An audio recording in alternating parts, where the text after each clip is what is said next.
Hey everybody, Cara, Castronuova with Lindell TV here with Dr. Ashaki Nichols, the founder of the Redemption Party. Yes.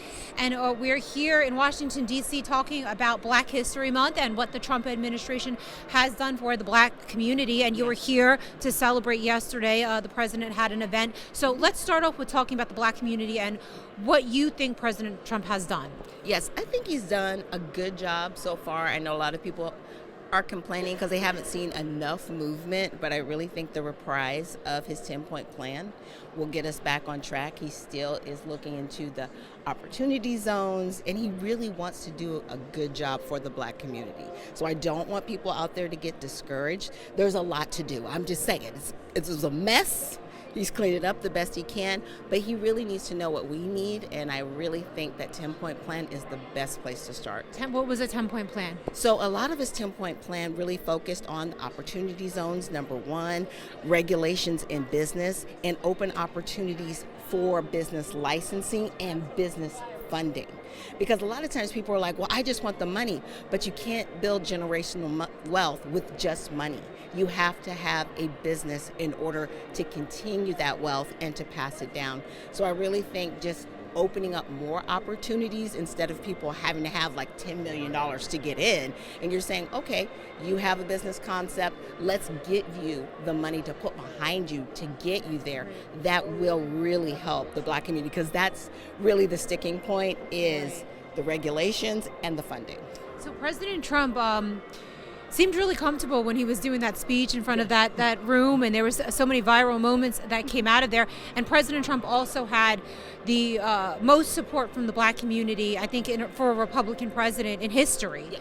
Why do you think that was, and why do you think the Black community continues to support the president? Yes, I think they continue to support him, number one, because they kind of see through the veil of the Democratic Party. They're just not going to do anything for the Black vote, but they expect it, right?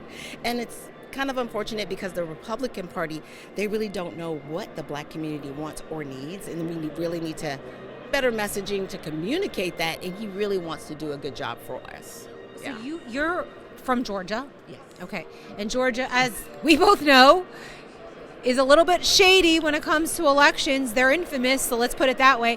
Yeah. What information can you give us as somebody that lives in Georgia and that's involved in politics? Does the Board of Elections in Georgia needs to be shut down and rebuild up again?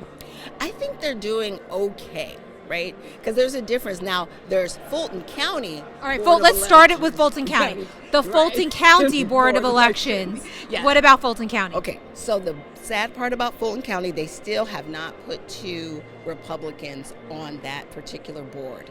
Now, they were threatened with $10,000 a day, and I found out from one of the state board of electors it only lasted for a day. So they're not being charged every day. The judge dropped it.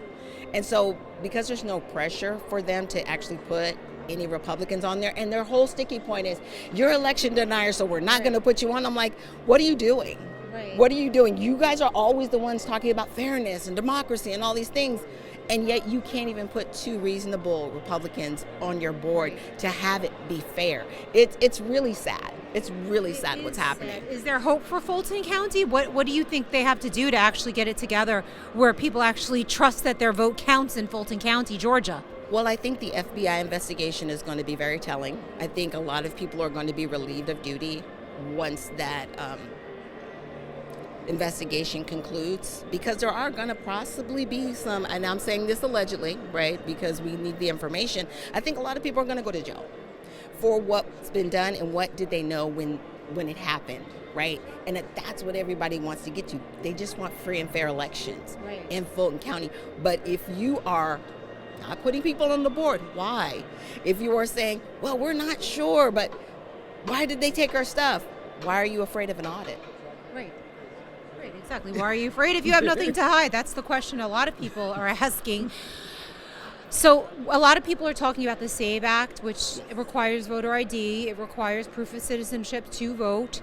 And a lot of people in the United States, including the Democrat Party and the mainstream media, are saying it's racist against Black people. And I wanted to know what your thoughts were on that. Well, that's all they have. I'm sorry. When they're losing the argument, it always comes back to racism, because that is all they have. Unfortunately, people in the Black community, we've had ID since we were in middle school. So we know how to acquire an ID. We have our birth certificates.